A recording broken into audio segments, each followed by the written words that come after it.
ايه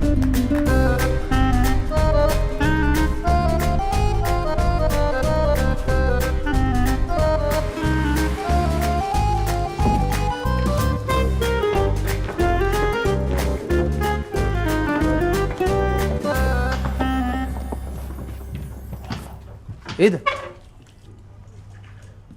باشمهندس يوسف، انت بتاكلي؟ لا انا صايمه. يعني كمان بتكدبي وانت صايمه؟ وريني بتاكلي ايه؟ طعميه؟ بتاكلي طعميه في ريسبشن الشركه يا هدير؟ انا اسفه والله يا باشمهندس، انا بس ما لحقتش افطر في البيت. ما ان شاء الله ما فطرتي يا حبيبتي، ما انا كمان ما فطرتش. وبعدين لما حد من الكلاينتس يخش دلوقتي ويلاقيكي بتاكلي الطعميه الحلوه المقرمشه دي يقول علينا ايه؟ ها؟ باشمهندس وحضرتك معقدها ليه؟ احنا في شركه متطوره، يعني الشركات دلوقتي جايبين ترابيزات بلياردو وبينج بونج وجايبين بين باجز قاعدين عليها وبيلعبوا بلاي ستيشن وبيجوا باللبس اللي هم عايزينه في المواعيد اللي هم عايزينها. قالوا لي ان انا عارفه ان انا واجهه الشركه ما كنتش اهتميت بنفسي. مهتميه بنفسك ببدله ابو حفيظه اللي انت لابساها دي؟ طب انا بقى بقول لك بعد كده لما تحبي تاكلي تسيبي مكانك وتروحي تاكلي في اي حته ثانيه. تمام حاضر يا باشمهندس. على فكره في جواب جه لباشمهندس رامي. ايه ده بجد؟ هو رامي جه؟ هو ده بيجي ولا بيشتغل ولا ليه لازمه؟ بت كلمي عدل. اسف. رامي ده شريك هنا في الشركه زي بالظبط. ايه هو عشان ما بيجيش؟ ايه لو انا ما جيتش يعني كام يوم هتتكلمي عليا كده؟ انت حضرتك في زيك ده، انت حضرتك قمر. هو انت لولا حضرتك كان الشركه دي اتسمع عنها؟ هو انت لولا حضرتك كان موظف من الموظفين لا ياكل ولا يشرب؟ ده العصير ده من خيرك. خلاص ما تقفريش. حاضر. روحي يلا كملي اكلك في البوفيه وانا هخش اكلم رامي اشوف ايه موضوع الجواب ده. لا خلاص انا تمام. شبعتي ولا ايه؟ لا طعميه خلصت فهكمل صيامي. بابا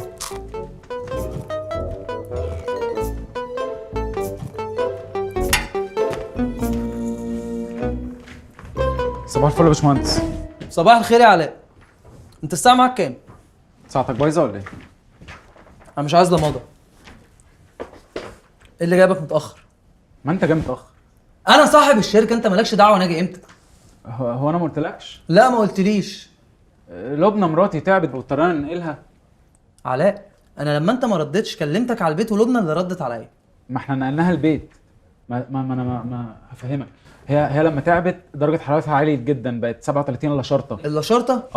ولفينا بيها على المستشفيات بقى، ما حدش عارف لها الشرطه دي. قال لك بقى ده مش عارف حاجه بتاعت ربنا ولا مرض وراثي. بس باباها برضه الله يرحمه كان عنده نفس الشرطه دي ومات بيها لعلمك. ولا انت يا تيجي في ميعادك يا تتعلم تكذب. لا اجي في مواعيدي، ما اتعلم اكذب ليه؟ تبقى حرام. المهم انت عملت ايه بس في موضوع الربط ده؟ على اساس ان انت كده غيرت الموضوع يعني؟ خلاص وقفت شغل في القديم ده لحد ما البادي يجي من اليابان. مش عارف، ما عنديش حاجه اعملها تاني. ادعي بس يعدي من الجمارك لحسن انت طالب بادي شبه البني ادمين بالظبط. يا عم وحتى لو ده هو جاي متفكك وفي علب، اللي هيفتحه هيفتكره مانيكان ولا اي حاجه. يا رب بس يبقى احسن من اللي عندك في البيت. لا هو انا اي موبايل صيني هيبقى احسن من اللي عندي في البيت. مدام ياسمين بره ادخلها ولا استناك تخلص السندوتش ولا؟ لا دخليها. اتفضلي حضرتك. اهلا يا باشمهندس. اهلا وسهلا. ازي حضرتك؟ ازيك؟ ايه الاخبار؟ الحمد لله تمام. ازي حضرتك؟ اهلا بيك. اتفضلي. تشربي ايه؟ ميرسي، مش عايزه حاجه. لا لازم تشربي حاجه. ليمون؟ اوكي ماشي 2 ليمون يا هدير. 3 هدير. حاضر هقول للاوفيس بوي. اهلا وسهلا. اهلا منورانا. بحضرتك. ميرسي. وحضرتك اول مره تشتغلي في موضوع الويب سايتس والابلكيشنز ولا عملتي حاجه قبل كده؟ بصراحه هي اول مره، بس انا جه في بالي كده فكره ابلكيشن جديده فقلت اجي اعرضها عليكم. اتفضلي. بص، هو الموضوع بدأ بجروب للبنات بس على الفيسبوك. الاول كنا بننزل صور لاي راجل بنكتشف ان هو خاين عشان مراته تعرف ان هو بيخونها. هو انتوا بقى اللي عاملين الجروب ده؟ ايوه. حسبي الله ونعم الوكيل. ده لبنى ما بتقومش من عليه الجروب ده. انا بقى جيت لك النهارده عشان نحول كل ده الاب عليه كل الداتا، بحيث ان انا اسهل لكل ست في اي حته وفي اي مكان انها تعرف لو جوزها بيخونها. دي فكره حلوه جدا. احنا ممكن نخلي الستات تدخل اسم جوزها ونمره تليفونه ونوع عربيته ولونها، فكل واحده تدخل البيانات يطلع لها الرجاله اللي بالمواصفات دي. ليه واحنا مباحث؟ وبعدين حضرتك ايه الحماس اللي انت فيه ده؟ وحضرتك جوزك بيخونك يعني فعايزه تخربي على مصر كلها؟ لا انا اصلا مش متجوزه. معقوله؟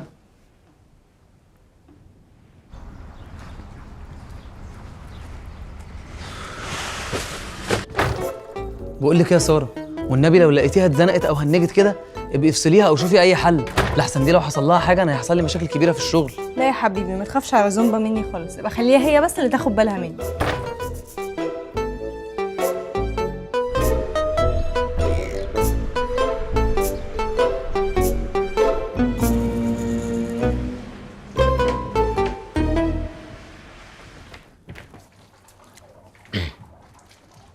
صباح الخير. صباح الفل.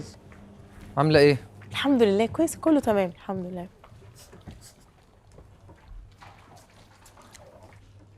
ايه الريحه دي؟ ريحه ايه؟ ده البرفيوم بتاعي بلاك اكس اس فورمين. فورمين؟ انت بتحطي برفيوم رجالي يا هدير؟ هو مش لما احط برفيوم رجالي ده يعجب الرجاله فورمين؟ انت مين اللي قالك كده يا بنتي؟ اصل انا قعدت فتره احط برفيوم حريمي ولقيته ما جابش نتيجه الصراحه مع اي حد، فقلت اغير يعني. لا يا هدير، هي المشكله مش في البرفيوم، المشكله في حاجات تانية كتير. انا بتكلم على ريحه الاكل. ايه ريحه الاكل دي؟ اكل؟ بيض بالبسطرمه وشكشوكه وفول بالزيت الحار.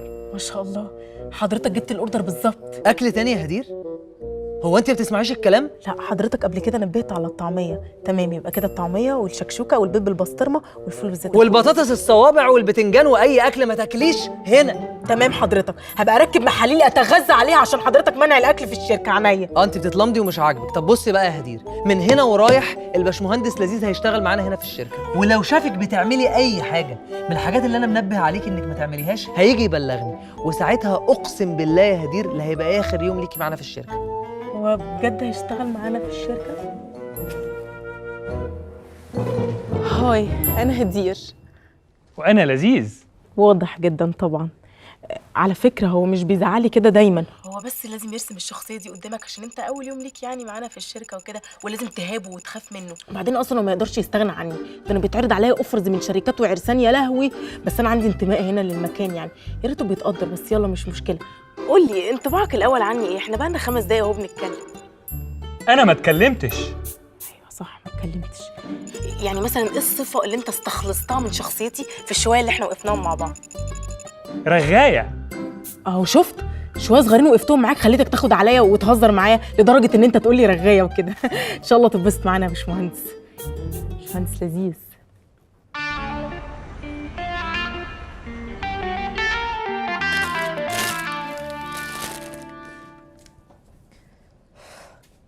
ايه يا زومبا، ساعة بناديلك عشان تيجي؟ ربع ساعة بس. طب بقول لك ايه، عايزاكي كده تفكري معايا في اكل حلو نعملها ليوسف. بسبوسة. لا مش قصدي حلوه كده يعني، قصدي حلوه يكون بيحبها. مكرونة بالباستا والوايت صوص الأبيض. انت بتقولي ايه؟ مكرونة بالباستا خلاص فهمت قصدك باستا وايت صوص يعني. فكره حلوه، يوسف بيحبها. عارفة. يا سلام يا اختي على الثقه. طب خدي كاس الزباله بقى ارميها بره في الباسكت. مش عارفه الزباله اتاخر كده ليه، ويا ريت بقى تبقي ترجعي لي في خلال الشهر ده. ها حاضر خلال الشهر ده.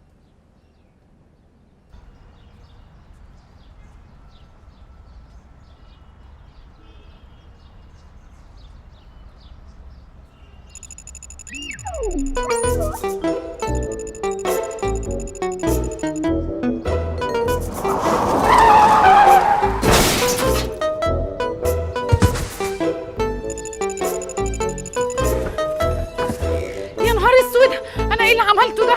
اطلبي الاسعاف بسرعه يا ليلى. تليفوني فصل. طب تعالي ناخدها نوديها المستشفى. زومبا زومبا زومبا زومبا، انت كويسه؟ ايه اللي حصل؟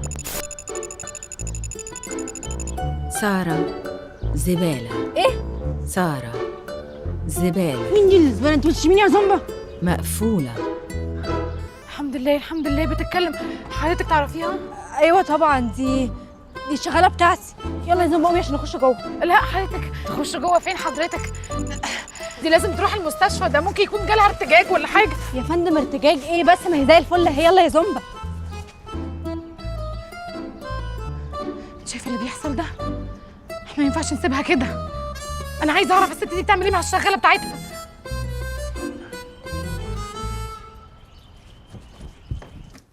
يعني انا بجد مش عارفه ايه اللي خلاكي تعدي الشارع ده اصلا.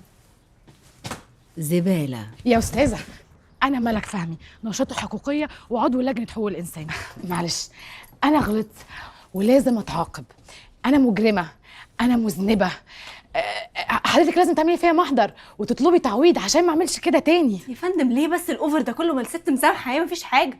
استاذنك بقى نخش نكمل اكلنا وشربنا ويومنا، مش هنعيش اليوم كله على حادثه يعني. بعد اذنك والله العظيم كان نفسي اقول لك اتفضلي، بس مفيش راجل في البيت.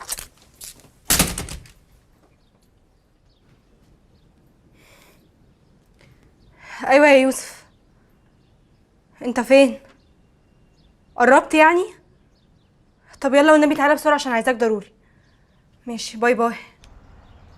انا مش هتحرك من هنا غير لما اعرف الست اللي جوه دي بتعمل ايه في الشغاله بتاعتها.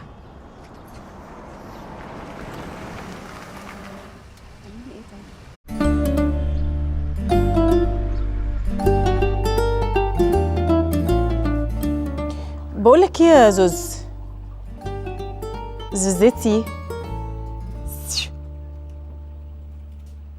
لذيذ. ايوه. مالك كده شايفاك سارح كده وهيمان، انت مخك فين؟ ما عنديش مخ. اكيد يعني ما عندكش مخ، وانت لو كان عندك مخ كنت اهملتني بالمنظر ده. بقولك ايه، كنت عايزه اخد رايك في حاجه. هو اللون ده ايه؟ بينك. بجد مش اخضر يعني؟ بجد مش اخضر يعني. يا حبيبي انا عارفه ان هو بينك، انا قصدي يعني اللون ده ايه؟ بينك. رد يا لذيذ، رد، ايدي مش فاضيه. اهلا بكم في واي كرييشنز. للغه العربيه اضغط 1. For English press 2.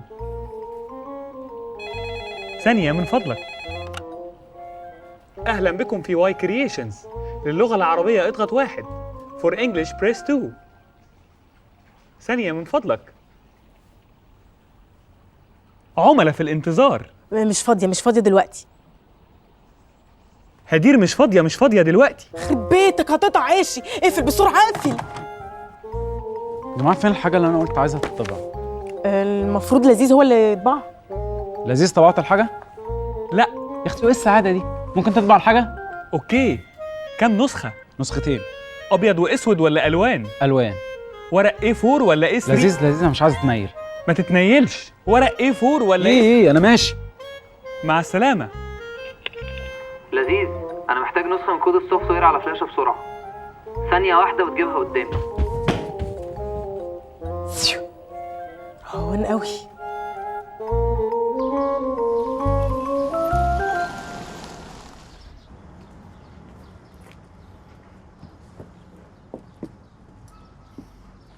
الو. ايوه يا تيتا، صباح الفل. صباح النور يا يوسف يا حبيبي، وحشتني. والله وانتي وحشتيني اكتر. اسكت يا واد يا يوسف، امال عامله لك حته مفاجاه. ما تقوليش جايه. جايه ايه؟ لا خلاص انا وصلت وفي الجنينه دلوقتي. يا تيتا ده انا لسه بقول لك ما تقوليش جايه. طب بقول لك ايه، روحي. قصدي ما تدخليش. انا هجي لك، اصل مفيش حد في البيت. بس عاوزه مني حاجه يا حاجه؟ عاوز منك ايه؟ يلا امشي. طب الاجره طبعا عشان اتكل على الله. امال مراتك فين يا حبيبي؟ مراتي في البيت. والهانم امك فين؟ بتعمل ضوافرها عند الكوافير؟ لا يا تيتا. راحت كلاس اليوجا؟ كلاس يوجا ايه بس اللي ماما هتروحه يا تيتا؟ ماما برضو في البيت. ممكن تمشيني يا حاجه؟ طب يا حبيبي ما تتاخرش عليا، انا هقعد استناك مع ميرفت، وانت عارف انا ماليش تقل عليها. حاضر، انا بس هخلص حد جاي لي كده وهاجي على طول. حاجه ممكن امشي؟ يوه اتفضل. كده 50 جنيه؟ ده انا جايبك من طنطا، عايزه تدفعي 50 جنيه؟ 50 جنيه ايه يا جشع يا طماع انت؟ هم 20 جنيه بس، هات الباقي. انت عايزه تاخدي باقي 50؟ بقول لك يا حاجه، انت اخر مره سافرت فيها دي كانت امتى؟ ما بقاش فيه الاسعار دي خالص. انا والله ما مصدق، ده انا بتنشأ على كلاينت جديد للشركه. اقسم بالله مستر يوسف انا متاكده ان العقد كان هنا. قدامك دقيقه والاقي العقد ده على مكتبي. حاضر. دقيقه. لسه 55 ثانيه. لسه 50 ثانيه. وترني اكتر. لسه 45 ثانيه. ايه انت هتلم الورق يا لذيذ. بقول لك ايه، انت ما شفتش العقد؟ شفته. يعني انت عارف مكانه؟ ايوه. سيبنا نتهزق من الصبح. طب ما قلتليش ليه؟ ما سالتنيش. بجد والله انا اسفه. العقد فين؟ هنا.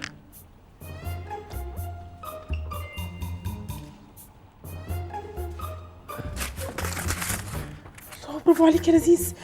بقول لك ايه، كأن اللي لقيته ماشي؟ انا اللي لقيته يا سيدي. انا عارفه ان انت شطور ولذوذ وانت اللي لقيته لوحدك، ممكن بقى ما تقولش ان انت اللي لقيته. اوكي شكرا. اهو لقيته. لقيتيه؟ انت عارفه انت اللي ما كنتش لقيتيه انا كنت عامل فيكي ايه؟ مش عايزه اعرف. ايه ده؟ لقيتيه فين ده؟ في الباسكت. مين اللي رماه في الباسكت؟ المهندس رامي. رامي؟ عرفت بقى ان مفيش حاجه عندي بتضيع. عن اذنكم انا داخله اظبط الميك اب بتاعي. صباح الخير يا جماعه، لقيتوا العقد لقيته في الزباله. في الزباله؟ مش تاخد بالك يا يوسف؟ هو انت لسه جاي دلوقتي؟ هو انا ما قلتلكش؟ لا قول. اصل واحد صاحبي وقع من على الدائري امبارح وكنا مضطرين نسهر معاه بقى في المستشفى كلنا. وايه اللي تحت عينك ده؟ ما مش سهر يا يوسف، بقولك ما نمتش من امبارح. كنت سهران بعين واحده ولا ايه؟ بس انا ماليش في السهر انت عارف، فسقطت في دي بس كده. يا ابني انت مش هتبطل كده. ليه كدب ليه؟ دي لبنى دي ولا ايه؟ خد تعالى بس ما تخافش اهدى. ما انت ما تربنيش. انا قصدي لبنى اللي عملت في وشك كده. ايوه يا عم. قفشتك تاني ها؟ طب ما تحترم نفسك، انت هتعمل لي فيها جان ليه؟ اتجوزتها ليه طيب؟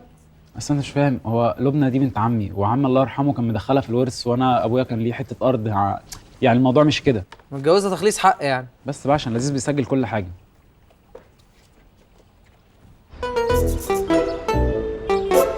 بتحلمي بليلة العمر، بتحلم بليلة العمر، بتدوروا على افكار جديده ومبتكره وما حصل. يا زلمه امسكي الورق عدل اللي وريهولي بالترتيب. الله، يلا تاني من الاول. أكشن. بتحلمي بليلة العمر، بتحلم بليلة العمر، بتدوروا على افكار جديده ومبتكره وما حصلتش في اي فرح في مصر ولا في العالم. يلا كلمونا على الارقام اللي في صفحتنا او ابعتوا لنا انبوكس وهنرد عليكم على طول. كات. برافو عليكي يا زومبا، شكل موضوع الويدنج بلانر ده هينجح قوي وهنلم منه فلوس كتيره قوي. دلوقتي بس عايزين افكار جديده للافراح، تفتكري ايه هي؟ معرفش. نعم، هو انت مش قايله ان انت عارفه افكار جديده وهتقولي لي؟ نعمل زفة. بس الزفه قديمه قوي يا زومبا، احنا عايزين حاجه اجدد كده. نجيب بوسي. قديمه بتيجي مع الليسي يقعدوا يغنوا في الافراح. لا لا، حاجه اجدد قديمه. نجيب بوسي. تاني يا بنتي، قلت لك قديمه. من غير ليسي. هي دي جديده يعني يا زومبا؟ بوسي وحمائي. يا بنتي قلتي مديره اعمال بوسي. حول ولا قوه الا بالله. طب خلاص سيبك من الناس اللي هتغني في الفرح. عايزه افكار كده جديده للعريس والعروسه مثلا. العريس يأكل العروسة بالشوكة في بقها، وفجأة ايوه العروسة تأكل العريس بنفس الشوكة في بقه، وساعتها يجي الراجل ياكلهم الاتنين بنفس الشوكه. ها صح؟ ودي بقى حاجه جديده؟ حاجة مقرفة. في ايه؟ كومنت، كومنت، لايك، لاف، أعجبني. اخش ارد عليهم؟ رديت عليهم، تم الرد في الخاص. طب وعلى ايه يا زومبا السسبنس ده كله؟ ما كنت تخشي تردي في الكومنتس وخلاص. عشان التفاعل يزيد. أعجبني، لايك، لاف، أعجبني، لايك.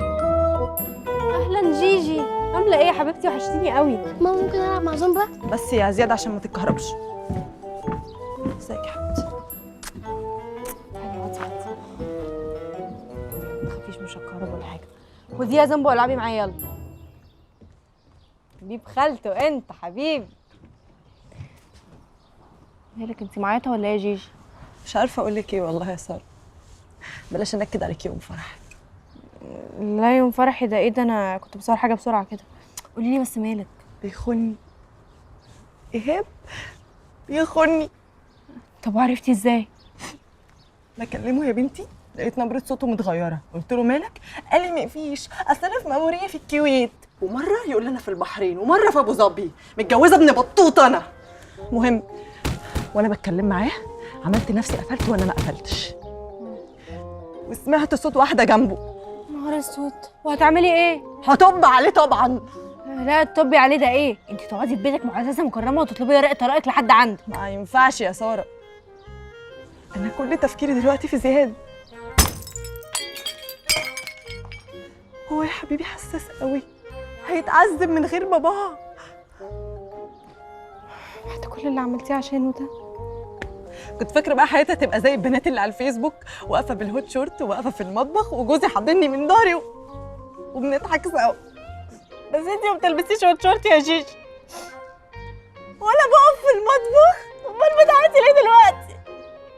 انا مش عايزاكي تعيطي، انا عايزاكي تكوني اقوى من كده بكتير. ده اصلا ما يستاهلش، ما يستاهلش. ساره معلش انا هسيب معاكي زياد يومين كده، ولا هلحق احضر نفسي واروح المطار.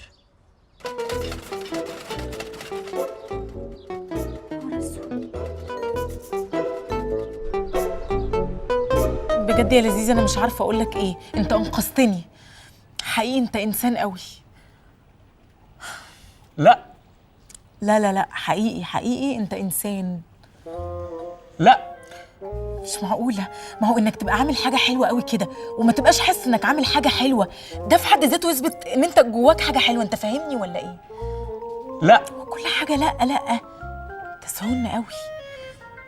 بقول لك يا لذيذ، هو انت في حد في حياتك؟ يوسف. مش قصدي في الشغل، قصدي في البيت. يوسف. ماشي يا عم التقيل، خليك كده اعمل هندي. اوكي. تعمل ايه يا لذيذ؟ هندي. بس يا لذيذ بس. سايبه شغلك وبتعملي ايه يا هدير؟ سيبي لذيذ في حاله. باشمهندس لذيذ هو اللي عينه عليا طول الوقت، وانا ما بفكرش في الارتباط خالص الفترة دي الحقيقة. لا باين على وشك. كلي عيش يا هدير، ها؟ كلي عيش. انا راح افطر. اوكي. بصي بقى يا زومبا، دول مروه والشيف صحابي من ايام المدرسه، عايزين نعمل لهم فرح الناس كلها تتكلم عنه. بس الغريبه اصلا ان هم يتجوزوا، ده احنا من واحنا صغيرين مسمينهم نقرونيه. تعالي اسكتي ما تفضحيناش خالص. اهلا مروه وشريف. يا ساره، ازيك؟ اخبارك ايه؟ عامله ايه؟ وحشاني قوي. انتوا كمان قوي. دي زومبا ماي اسيستنت. ايه؟ اقعدي يا زومبا اقعدي. دول بقى اصحابي يا زومبا. نائر ونقير. زومبا بتموت في الهزار، بتحب الهزار قوي والله. واضح ان هي عشريه شويه جدا. يا جماعه انا اول ما عرفت ان انتوا هتتجوزوا قلت نو واي مروه وشريف يتجوزوا. ده انت كنت مبهدلها جدا. فاكر جالك كام استدعاء ولي امر سببها ولا انت؟ فاكره القلم اللي لطشتيهوله في وسط الفسحه ده لسه بيسمع في ودني لحد النهارده والله. خلاص بقى يا ساره، كنا صغيرين بقى وشقوة عيال بقى، انت فاهمه وكده. بصي بقى يا ساره، احنا جايين لك النهارده عشان نتفق على الفرح اللي انت هتعمليه لنا، ومحتاجين كل حاجه تبقى مختلفه من اول الانفيتيشن بتاعت الفرح. تفتكري يا زومبا نقدر نعمل ايه في موضوع الانفيتيشنز؟ نكتب شيلوني بحنية دي ماما تعبت فيا. ليه وانا سواق توك توك؟ فرح يا زومبا، فرح يا حبيبتي، فرح. نكتب زفاف الأستاذ شريف على الأنسة إم. انا ايه؟ ام ليه ومروه حرام؟ ما نكتب اسم مروه. نكتب زفاف الأنسة مروة على الأستاذ اس. يعني مروه مش حرام، شريف حرام؟ في ايه يا ساره؟ ما نكتب يا جماعه مروه وشريف. ساره هي اكيد متلخبطه. لا خالص، دي كرييتيف جدا، بس هي ساعات كده بتحب ايه تفكر بره الصندوق. بصوا يا جماعه ما تشيلوش هم الفرح خالص، انا هعمل لكم فرح السوشيال ميديا كلها تحكي وتتحكى عنه. عارفين كده الفرح اللي العريس والعروسه بيدخلوا كده على حنطور سايق حصان؟ لا ساره حبيبتي الكلام ده قديم قوي. أستاذ شريف يجر الحنطور. شريف انا؟ اه. بلاش دي. ايه رايك لو تدخلي على كرسي الملكه الفرعونيه؟ مالكه؟ الأستاذ شريف يشيل الكرسي. يا جماعه انتوا هو انا لازم اشيل حاجه وخلاص؟ في ايه يا ساره؟ وانا جايه اتجوز ولا جايه شغال ولا ايه؟ يا جماعه هي كل الافكار دي حلوه جدا بصراحه. يا بنتي قلت لك افكاري كلها مش عاديه. انا وشريف بقى عايزين افكار عاديه. والله. طب ايه رايك تبقي انت داخله الفرح كده شايله الاستاذ شريف؟ هجري ههرب. هي دي العاديه؟ اه. طيب انا اسف هتدخل في شغلكم، ها؟ انا عندي فكره. ايه عاديه ولا مش عاديه عشان تفرق بس؟ انا عايز حاجه ساذجه، حاجه تافهه، مش عايز اي تجويد. وحضرتك بقى يا نسا لينا بتشتغلي في موضوع البيوتي ده من زمان ولا دي اول تجربه؟ لا خالص، دي اول مره. انا بشتغل حاجه تانية. بتشتغلي ايه بقى؟ رقاصه. ايه ده؟ انت عرفتها منين؟ جو قال لي ابسط، جاي لنا رقاصه جامده. ما حضرتك طلعت تعرفني يا باشمهندس اهو. وقال لك ايه كمان؟ فرجني فيديوهات رقصك على لقيت الطبطبه. اصل انا بحب حسين الجسمي قوي. ينفع نخلينا في موضوع الابلكيشن؟ انا كتبت كل حاجه، عايز اعرف بس اسم البيوتي سنتر هيبقى ايه؟ هسميه على اسم، ما انت اكيد عارفه، لينا حلاوه. خدوها. هي ايه دي اللي خدوها؟ الحلاوه. ده انت لذيذ بقى. والله ده هو لذيذ فعلا، هو دايما بيحب يهزر مع العملاء كده، انما انا عايز اقول لك ان هو شاطر جدا في الشغل وهيبقى ليه دور مهم جدا في الابلكيشن بتاع حضرتك. اما نشوف. بصي بقى، انا محضر لك فكره ابلكيشن لو عجبتك هتخليكوا غير اي بيوتي سنتر في مصر. احب اسمع الفكره قوي. انت عارفه الابلكيشن اللي البنات بيغيروا بيه الميك اب ولون شعرهم والقصه والكلام ده؟ عارفاها. احنا بقى هنعمل ابلكيشن شبهه شويه بس للبيوتي سنتر. كل مرايه هيتحط جنبها شاشه مربوطه على الابلكيشن. الكلاينت اول ما تدخل بتقعد وتقول لكم انا عايزه لون الشعر ده، انا عايزه شكل الميك اب ده او اللوك بشكل عام. فانتوا توروها وتبقوا متاكدين ان هو هيعجبها قبل ما تبداوا شغل. حلوه قوي الفكره دي يا باشمهندس. طب حلو قوي، لو الفكره عجباكي يبقى الخطوه الجايه عشان ننفذ ان احنا نعاين المكان. هو المكان فين بالظبط؟ شقه في الزمالك. طب ممكن استاذنك تبعتي لي الصور لحد اما ابقى اروح اشوف المكان بنفسي؟ النهارده الصوره تكون عندك. متشكر قوي. ولو عندك بقى سامبلز لشكل الشعر والميك اب عشان احطها بس في الديمو بتاع الابلكيشن. تمام، هبعتهم لك النهارده برضو. تمام.